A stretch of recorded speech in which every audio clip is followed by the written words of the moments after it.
एक बार की बात है, एक आदमी के जीवन में सिर्फ दुख ही दुख थे। वह जो भी काम करता, उस बेचारे का वह काम पूरा ही नहीं होता। घर में आता तो घर में क्लेश बना रहता, किसी से कोई मदद मांगता तो कोई उसकी मदद नहीं करता। ऐसा लगता था कि चारों तरफ से उसके ऊपर दुख का पहाड़ टूट पड़ा है। उसे समझ नहीं आ रहा था कि मैं इन दुखों से कैसे पार पाऊं। वह दिन रात यही सोचता रहता था कि अपने दुखों से छुटकारा कैसे पाना है। इसी कारण से वह रात में सो भी नहीं पाता था। उसकी आंखों के नीचे बड़े बड़े काले घेरे बन गए थे, जो इस बात का प्रतीक थे कि वह आदमी कितना दुखी है और कितना चिंतित है। कभी कभी तो उसके मन में आत्महत्या करने के भी ख्याल आते थे, लेकिन अपने परिवार की चिंता करके वह यह कदम नहीं उठा पाता। वह इतना दुखी हो गया कि उसने निर्णय किया कि वह इन दुखों से छुटकारा पाकर ही रहेगा। इसके लिए चाहे उसे कितनी ही मेहनत करनी पड़े, कुछ भी करना पड़े, चाहे अंगारों पर चलना पड़े, लेकिन इन दुखों से छुटकारा हासिल करके रहेगा। ऐसे ही एक दिन उसने अपने मित्र से पूछा कि मैं अपने जीवन को कैसे सुधारें। उसके मित्र ने उसे बताया कि तुम किसी बाबा के पास जाओ, बाबाओं के पास ऐसा मंत्र होता है जिससे सारे दुख मिट जाते हैं, जीवन खुशियों से भर जाता है और धन संपदा भी हासिल होती है। तुम किसी ऐसे बाबा को ढूंढ लो, बस तुम्हारा काम बन जाएगा।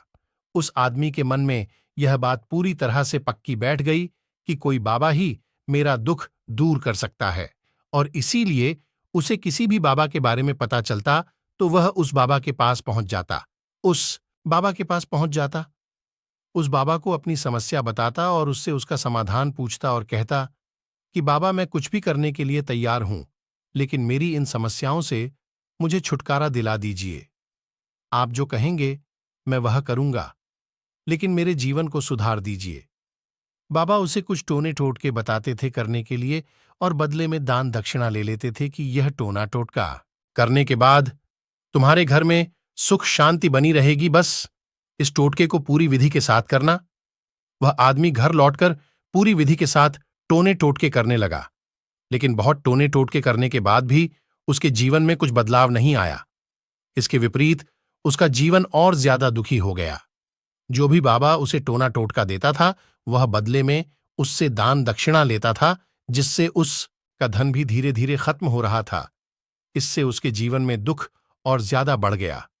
तब उसे लगा कि बाबाओं के पास जाने से तो मेरे जीवन में दुख कम होने की वजह बढ़ते ही जा रहे हैं। तो मुझे क्या करना चाहिए? बाबाओं के पास जाऊं या ना जाऊं? फिर एक दिन एक आदमी ने उसे बताया कि तुम अपने घर में किसी पंडित को बुलाकर हवन करवा लो। हवन होगा, घर शुद्ध हो जाएगा। कोई भी बुरी ऊर्जा होगी घर में तो वह घर से बाहर चली जाएगी। किसी पंडित को बुलाकर पूरे विधि विधान उसे मंत्र उच्चारण कराओ, हवन कराओ, जिससे घर में सुख शांति आए। उस आदमी के मन में यह बात बैठ गई और उसने एक पंडित को अपने घर पर बुलाकर हवन करवा दिया। हवन अच्छी तरह से संपन्न हुआ। बदले में पंडित ने भी अच्छी दान दक्षिणा ली और उसके बाद वह वहां से विदा हो गया। लेकिन कुछ दिनों के बाद उस आदमी को महसूस हुआ कि उसके जीवन में अभी भी कोई बदलाव नहीं आया है। अब वह आदमी पूरी तरह से दुखी हो गया और ज्यादा परेशान हो गया। अब तो उसे लगने लगा था कि मेरे जीवन में से दुख कभी खत्म ही नहीं होंगे, और यही सोच सोचकर उस आदमी का बुरा हाल हो गया था। फिर एक दिन उसे अपने मित्र से एक ऐसे बाबा के बारे में पता चला जो समाधान बताने के लिए कोई दान दक्षिणा नहीं लेता था। उस आदमी को लगा कि यह बाबा दूसरे बाबाओं की तरह नहीं हो सकता, क्योंकि यह तो दान दक्षिणा लेता ही नहीं, और अगर दान दक्षिणा नहीं लेता तो यह सच में कोई सिद्ध बाबा होगा। और यही सोचकर वह उस बाबा के पास पहुंच जाता है। जब वह आदमी वहां पर पहुंचता है तो वह बाबा ध्यान में बैठे हुए थे। यह देखकर वह आदमी वहीं पर चुपचाप बैठकर ध्यान से बाहर आने का उनका इंतजार करने लगा। थोड़ी देर बाद बाबा ने आंखें खोलीं तो सामने एक दुखी और परेशान युवक को बैठे देखा। उसकी आंखों के नीचे काले घेरे देखकर ही समझ गया कि यह आदमी अपने जीवन से कितना परेशान है। उसे संबोधित करते हुए बाबा ने पूछा कि बच्चा, क्या चाहते हो? बाबा के पास क्या लेने आए हो? उस आदमी ने कहा कि बाबा, मैं अपने जीवन से बहुत परेशान हूं। मैंने इन दुखों को दूर करने के लिए बहुत सारे रास्ते अपनाए, हर वो तरकीब करके देखें जो किसी बाबा ने मुझे बताई। हर वो काम किया जो कोई भी इंसान ने मुझसे करने को कहा, लेकिन मेरे जीवन में दुखों में कोई कमी नहीं आई बाबा। इसके विपरीत मेरे जीवन में दुखों में बढ़ोतरी हो गई है। मुझे समझ में नहीं आ रहा है कि मैं क्या करूं। कभी कभी तो मैं आत्महत्या करने की सोचता हूं, लेकिन मैं अपने परिवार की सोचकर मैं यह कदम नहीं उठाता हूं। मैंने आपके बारे में बहुत सुना है बाबा, और मैं बहुत उम्मीद के साथ आपके पास आया हूं। कृपया करके मुझे कोई ऐसा मार्ग बताएं जिससे मुझे अपने दुखों से छुटकारा मिल जाए। मैं अपने दुखों से छुटकारा पाने के लिए कुछ भी करने को तैयार हूं। आप मुझे कोई भी रास्ता बताएं, चाहे वह रास्ता कितना ही कठिन क्यों ना हो, मैं उसको पार करके रहूंगा। बाबा ने महसूस किया कि आदमी तो सच में बहुत परेशान है। बाबा ने उसकी बात सुनकर कहा कि बच्चा, दुखों को दूर करने के लिए मंत्र ऐसे ही नहीं मिलते हैं। मंत्र पाने के लिए कुछ करना पड़ता है। तुम कुछ कर सकते हो। यह सुनकर पहले तो उस आदमी ने सोचा कि यह बाबा भी मुझसे दान दक्षिणा मांगेंगे, लेकिन और कोई रास्ता ना पाकर उस आदमी ने कहा, बाबा, आपको जितना भी दान दक्षिणा चाहिए मैं देने के लिए तैयार हूं, लेकिन आपका मंत्र सच्चा होना चाहिए, वह पूरा होना चाहिए, उसका फल मुझे मिलना चाहिए।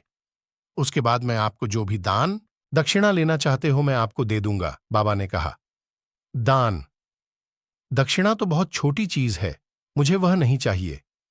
इस पर वो आदमी सोच विचार करके बोला, तो बाबा, मैं अंगारों पर भी चलने के लिए तैयार हूं, आप मुझे बस आज्ञा दीजिए। बाबा ने कहा कि अंगारों पर चलने वाली छोटी चीज मैं तुमसे नहीं कराने वाला हूं। मैं जो तुमसे कराने वाला हूं वह बहुत कठिन मंत्र है, उसे पूरा कर पाओगे। उसने कहा, बाबा, आप मुझे बताइए तो सही, मुझे करना क्या होगा? मैं कुछ भी करने के लिए तैयार हूं। इस पर बाबा ने उसे कहा कि यहां से जब तुम अपने घर जाओ तो रास्ते में अपने मन में यह दोहराते जाना कि मैं सुखी हूं, मैं सुखी हूं। बार बार अपने मन में यही दोहराना, और याद रहे जुबान पर यह नहीं आना चाहिए, यह सिर्फ मन में दोहराना है। यह सुन कर वो आदमी बोला, बाबा, बस इतनी सी बात, यह तो मैं चुटकी बजाते कर लूंगा, लेकिन इससे होगा क्या? बाबा बोले कि इस मंत्र को करके तो देखो। वैसे भी तुमने इतने बाबाओं के मंत्र किए हैं, तो इस मंत्र को भी करके देख लो। उस आदमी ने सोचा कि बाबा कुछ दान दक्षिणा तो ले नहीं रहे हैं, और छोटा सा मंत्र है, इसे तो मैं कर ही लूंगा। वो बोला, ठीक है बाबा, मैं यह मंत्र जरूर करूंगा। और वो आदमी यह कहकर वहां से चलने लगा। लेकिन जैसे ही वह चलने लगा, पीछे से बाबा ने बोला कि बच्चा, एक बात याद रखना, जब तुम यह मंत्र अपने मन में दोहराना तो तुम्हारे मन में बंदर के विचार नहीं आने चाहिए, बंदर का ख्याल भी नहीं आना चाहिए, तो ही यह मंत्र सिद्ध होगा। आदमी बोला, मुझे तो आज तक बंदर का कोई भी विचार मेरे मन में नहीं आएगा। यह कहकर वह आदमी वहां से चल देता है। वह अपने मन में मैं सुखी हूं, मैं सुखी हूं, यह दोहराता हुआ थोड़ी दूर ही चला था कि उसके मन में अचानक बंदर का ख्याल आ गया। बंदर का ख्याल एक बार आया और चला भी गया, लेकिन उस आदमी ने सोचा, आज तक तो मुझे बंदर का कोई भी विचार नहीं आया, यह आज बंदर का विचार क्यों आ गया? और ऐसे कर उसने उस बंदर के विचार को पकड़ लिया और यह भूल गया कि मुझे क्या मंत्र दोहराना है, और वह बंदर के बारे में सोचने लगा। जब थोड़ी देर बाद फिर से उसे होश आया तो वह फिर से अपना वही मंत्र दोहराने लगा जो बाबा ने उसे बताया था, मैं सुखी हूं, मैं सुखी हूं। लेकिन अचानक से उसे एक बंदर दिखाई दिया, और यह देखकर फिर से उसके मन में बंदर का विचार उठ गया, और यह देखकर वह इस विचार को बाहर फेंकना चाहता था। और वह चाहता था कि मेरे अंदर किसी तरह से बंदर का विचार ना आए, लेकिन उसे तो सामने बंदर ही दिखाई दिया। ऐसे ही जद्दोजहद करते करते घर पर पहुंचा, और घर पर पहुंचने के बाद अपनी पत्नी को कहा कि हे बंदरिया, मुझे खाने में बंदर परोस दो। और जब उसे एहसास हुआ कि उसने क्या बोल दिया, तो वह अपने बाल नोचने लगा और दीवारों में सर मारने लगा कि आज तक मुझे बंदर का कोई भी विचार नहीं आया, और आज मुझे यह क्या हो गया है कि मुझे हर जगह बंदर ही बंदर नजर आ रहे हैं, यह कैसी माया है? यही सोच सोचकर वह आदमी रात भर सो नहीं पाया। रात भर करवटें बदलते रहा, और सुबह उठकर सीधे उसी बाबा के पास पहुंच गया और उसके चरणों में गिरकर कहा कि बाबा, पता नहीं क्या चमत्कार हो रहा है, आज तक मुझे बंदर का कोई विचार नहीं आया, लेकिन कल से जब से आपने मुझसे कहा कि बंदर का विचार नहीं आना चाहिए, तब से मुझे हर जगह बंदर ही बंदर नजर आ रहे हैं। उस आदमी ने कहा कि बाबा, मुझे तो आपके पीछे पेड़ पर बैठा बंदर केले खाते हुए दिखाई दे रहा है। ये हो क्या रहा है बाबा? ये सुनकर बाबा हंसने लगे। हाँ हाँ हाँ हाँ बच्चा, मन का जाल एक ऐसा जाल है जिसे समझ पाना इतना आसान नहीं है। बंदर तो तुम्हारे रास्ते में पहले भी आते थे। जब तुम मेरे पास आए थे तो इन्हीं पेड़ों पर यह बंदर घूम रहे थे, लेकिन तब तुम्हारे ध्यान में यह बंदर नहीं था। तब तुम्हारे ध्यान में सिर्फ दुख थे। इसके बाद बाबा ने उसे बताया कि बच्चा, हम जिस चीज से भी दूर भागना चाहते हैं, वही चीज हमारे मन में बहुत गहरे में प्रविष्ट हो जाती है और हमारे अंतर्मन में समा जाती है।